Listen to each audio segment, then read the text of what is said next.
Дараагийн мэдээг танилцуулъя. Америкийн нэгдсэн улсын зүгээс сар руу аялах хөтөлбөрийг хэрэгжүүлсэн Артемис 2 нислэгийн сансрын нисгчид сарны таталцлын бүсэд хүрсэн сансрын хөлөг дэлхийгээс илүү сарны таталцлын нөлөөнд илүү хүчтэй өртөж байна гэсэн үг гэдгийг НАСА даваа гарагт мэдгдсэн байна. За сарны таталцлын нөлөөнд орох үед Орион капсул нь сарнаас 63 км за дэлхийгээс 222 милийн зайд байсан гэж НАСА-гийн албан тушаалтан мэдгдсэн байна. За дараагийн хэдэн цагийн дотор сансрын хөлөг сар руу хамгийн их ойртож аслагдсан талаасаа 7500 км-ийн зайд ирнэ гэж таамаглаж байна. Артемис 2 нислэгийн тарихтар нь дэлхий болон сарныг тойрсон 8 тонны дүрстэй төстэй байгаа юм байна.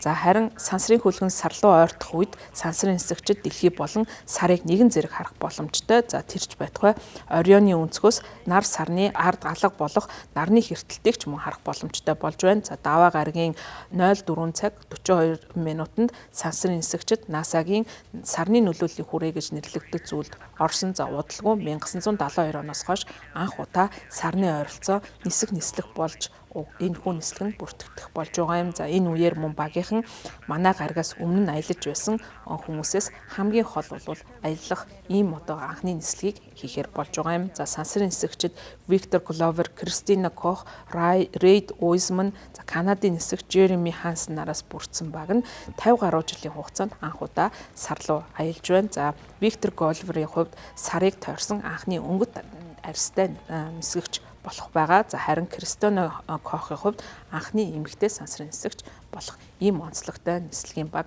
бүрдсэн байгаа.